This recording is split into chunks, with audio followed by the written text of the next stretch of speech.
Ahead on American Sunrise, a foiled plot. Attorney General Pam Bondi announcing 4 arrests in connection to a potential New Year's Eve bomb plot in Southern California. Should we expect more of this before the new year comes to us? Well, we have coverage throughout the show. Plus, potential ISIS links. One of the alleged gunmen in the Bondi Beach terror attack in Australia reportedly investigated in 2019 for potential ties to the terror group. But authorities, of course, want to blame guns. We will take a closer look. And later, she just won't leave. Kamala Harris may be gearing up for yet another presidential run. Will she ever just ride off into the sunset? I am now burdened by what may be. We have those stories and more as American Sunrise starts on a Tuesday right now. Good morning, America. Welcome to American Sunrise. Whether it's culture, we have breaking news to share with you. Politics. President Trump is joining us live now from Florida. We've got you covered. This is what it looks like to be a patriot. We have to protect the American family. The American dream is still alive. I'm David Brody. I'm Terrence. And I'm Dr. Gina.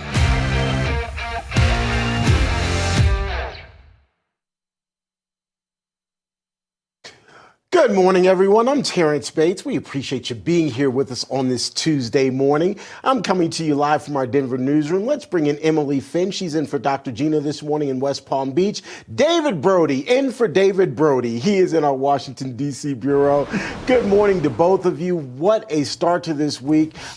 Can I just get right to it? Because President Trump truly is the news gift that just keeps on giving. Every day there is something new. Of course, his comments about Rob Reiner, those are being discussed. But The Guardian also out with this headline talking about his lawsuit against the BBC, saying the BBC vows to defend $10 billion lawsuit from Donald Trump. The president, of course, claiming defamation over how the BBC edited a Trump J6 speech. The network has since apologized and some top executives have resigned from the BBC, but the president is still moving forward with his lawsuit, and justifiably so, David.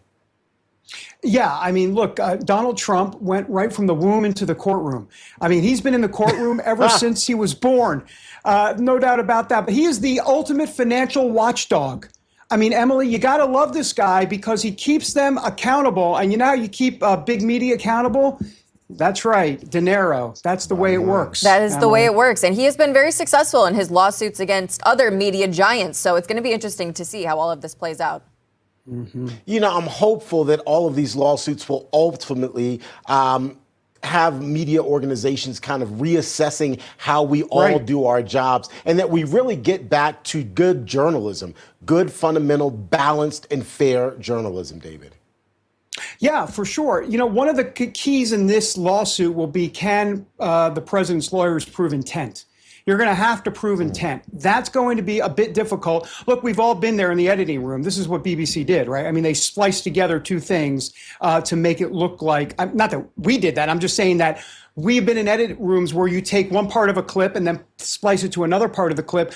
But the key there is you got to make sure that that all is the actual underlying point of what the person was trying to say. In this case, it was not. But can you prove intent on that? That's the key.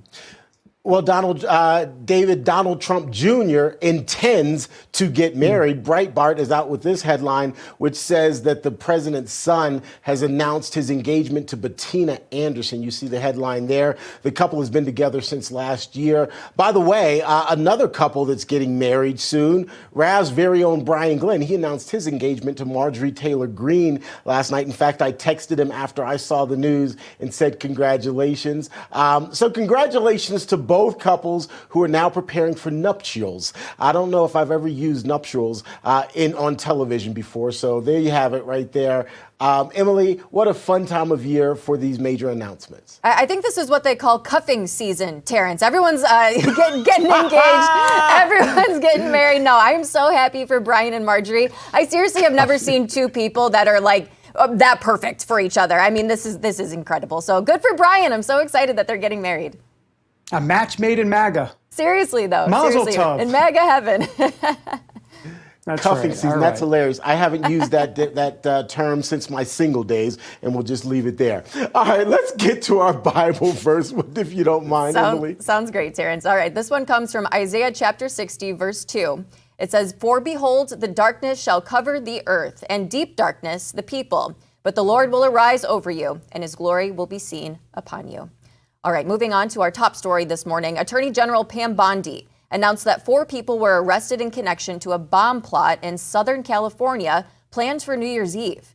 Bondi posted on X, "The Turtle Island Liberation Front, a far-left, pro-Palestine, anti-government, and anti-capitalist group, was preparing to conduct a series of bombings against multiple targets in California beginning on New Year's Eve. The group also planned to target ICE agents and vehicles. This was an incredible effort by our U.S. attorney's offices and the FBI to ensure Americans can live in peace. We will continue to pursue these terror groups and bring them to justice." Let's now bring in Missouri Congressman Mark Alford. Congressman, thank you so much for being with us this morning. What was your first reaction when you heard this news? Well, Emily, David, and Terrence, thanks for having me on. Look, I think the Justice Department, FBI, DOJ is just scratching the surface of what's to come.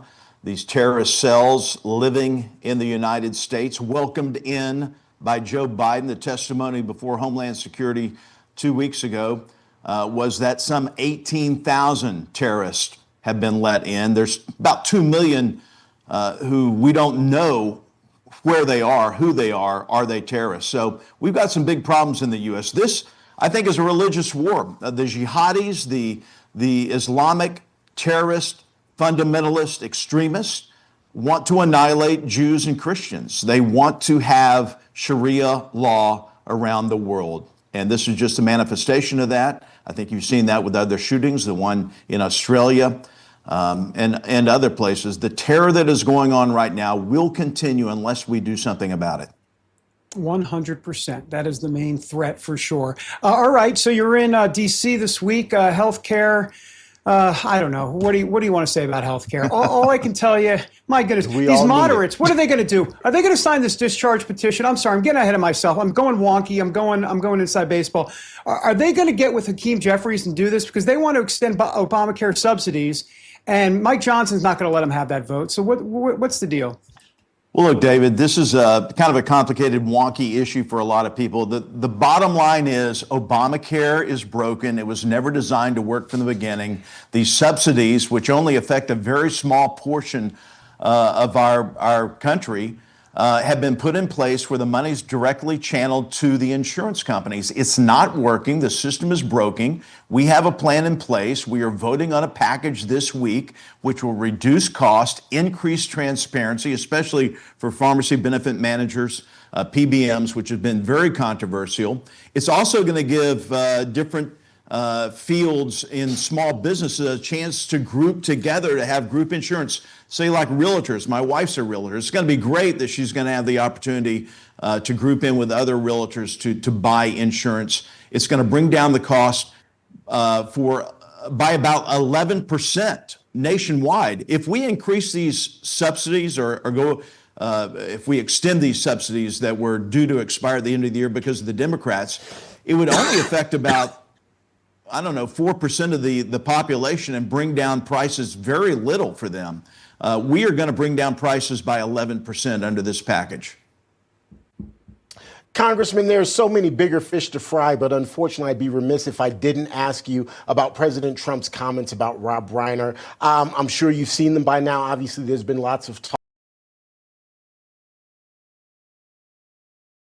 on what the president had to say.